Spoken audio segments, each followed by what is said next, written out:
नमस्कार विद्यार्थी मित्रों, सारथी सपोर्ट यूट्यूब चैनल पर आप तमाम मित्रों हार्दिक स्वागत है।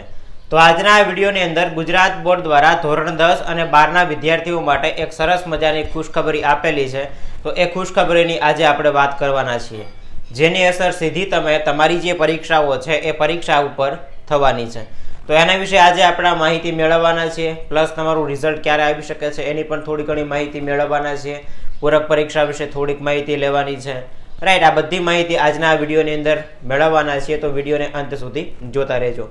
तो सौथी पहेला अहींया बाजुनी अंदर गुजरात बोर्ड द्वारा जेटला जेटला आ वखते महत्वना निर्णय लेवामां आवेला छे ए निर्णयोना तमने एक लिस्ट आपेलुं छे। एमां सौथी पहेલું आपेलुं छे धोरण 10 અને 12 बोर्डनी परीक्षानुं पूरक परीक्षा जे छे ए समय करता वहेली लेवानुं आ वखते आयोजन छे। दर वखते एवुं बने के भाई जुलाई महीनानी अंदर पूरक परीक्षा लेवामां आवती होय छे, परंतु आ वखते सिनारियो जोता एवुं लागे छे कि जून महीनामां तमारी परीक्षाओ मतलब के जे पूरक परीक्षाओ छे ए लेवाई जशे। हजी पूरक परीक्षानी अंदर बीजी एक वस्तु एड करेली छे। धोरण 12 नी आपणे वात करीए तो धोरण 12 विज्ञान प्रवाहनी परीक्षा विद्यार्थी री एक्जाम आपी शकशे। री एक्जामनो मतलब एवो थाय के भाई एकवार मैं परीक्षा आपी तो ए बधाय विषय साथे हूँ बीजी वार एक्जाम आपू।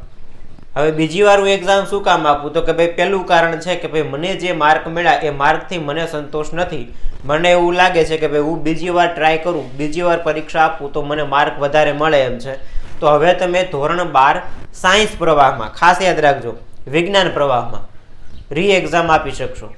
हजी सामान्य प्रवाहनी अंदर आवी कोई जोगवाई करेली नथी। एटले सायन्सनी अंदर तमने एकवार परिणाम मळी जाय पछी संतोष नथी तो बीजी वार परीक्षा आपी शकशो। अने आ आखी परीक्षामां परिणाममां बेस्ट ऑफ 2 ने ध्याने लेवाशे। मतलब के एमांथी जेमां सौथी वधारे मार्क आवेला हशे ए एक परीक्षा तमारी मान्य गणाशे। मानो कि मैं पहला आपी परीक्षा में 80% आव्या, बीजी वार परीक्षा आपी एमां 85% आव्या, तो 85% वाळुं रिजल्ट मान्य गणाशे। घणीवार एवुं बने कि भाई पहली परीक्षा में 70 आव्या अने बीजी में 60 ज आव्या, तो 60 वाली मान्य नहीं गणाय, 70 वाली मान्य गणाशे। तो आ रीते सायन्सनी अंदर रहेशे। त्यारबाद बीजो एक सुधारो ए करेलो छे, धोरण 10 में आ वखते 3 विषयनी पूरक परीक्षा आपी शकशे। अत्यार सुधी केवुं हतुं कि भाई धोरण 10 नी अंदर तमे अभ्यास करता होय तो तमे 2 विषयनी पूरक परीक्षा आपी शको, पण आ वखते एक विषय एड करेलो छे એટલે તમે 3 વિષયમાં નાપાસ થયા હોવ ને તોય તમે ધોરણ 10 ની પૂરક પરીક્ષા આપી શકશો।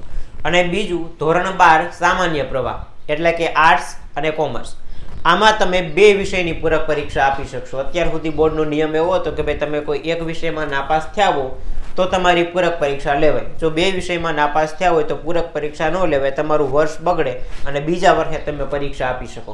પણ આ વખતે ગુજરાત બોર્ડે એવો નિર્ણય લીધેલો છે કે ભાઈ સામાન્ય પ્રવાહની અંદર એટલે કે આર્ટ્સ અને કોમર્સની અંદર જો તમે 2 વિષયમાં નાપાસ છો તો 2 વિષયની પણ એ લોકો તમારી પૂરક પરીક્ષા લેશે, એટલે 2 વિષયની પૂરક પરીક્ષા પણ તમે આપી શકશો। તો આજના વિડીયોનો સંક્ષિપ્ત સારાંશ જોઈએ તો સૌથી પહેલું પૂરક પરીક્ષા આ વખતે વહેલી આવવાની સંભાવના છે। બીજી વસ્તુ ધોરણ 12 સાયન્સની અંદર તમે રી એક્ઝામ આપી શકશો, मतलब કે એકવારના પરિણામથી સંતોષ નથી તો બીજી વાર પરીક્ષા આપી શકશો અને એમાં સૌથી વધારે માર્ક જે રિઝલ્ટમાં આવ્યા હશે એ તમારું માન્ય ગણાશે। ત્રીજી વસ્તુ આપણે એ જોઈએ કે ભાઈ આ વખતે ધોરણ 10 ની અંદર તમે પૂરક પરીક્ષા 3 વિષયમાં આપી શકશો। પહેલા 2 વિષયનો નિયમ હતો, હવે 3 વિષયનો। અને છેલ્લે એક વસ્તુ જોઈએ કે ભાઈ ધોરણ 12 सामान्य प्रवाह એટલે કે आर्ट्स અને કોમર્સની અંદર અત્યાર સુધી એક વિષયની પૂરક પરીક્ષા લેવાતી, જે હવે તમે 2 વિષયની પૂરક પરીક્ષા આપી શકશો। તો આ વિડીયો પસંદ આવ્યો હોય તો લાઈક કરી દેજો વિડીયોને અને શેર કરવાનું ભૂલતા નહીં, સબસ્ક્રાઇબ કરી દેજો। મળીશું આવા જ કોઈ વિડીયો સાથે। જય હિન્દ, જય ભારત।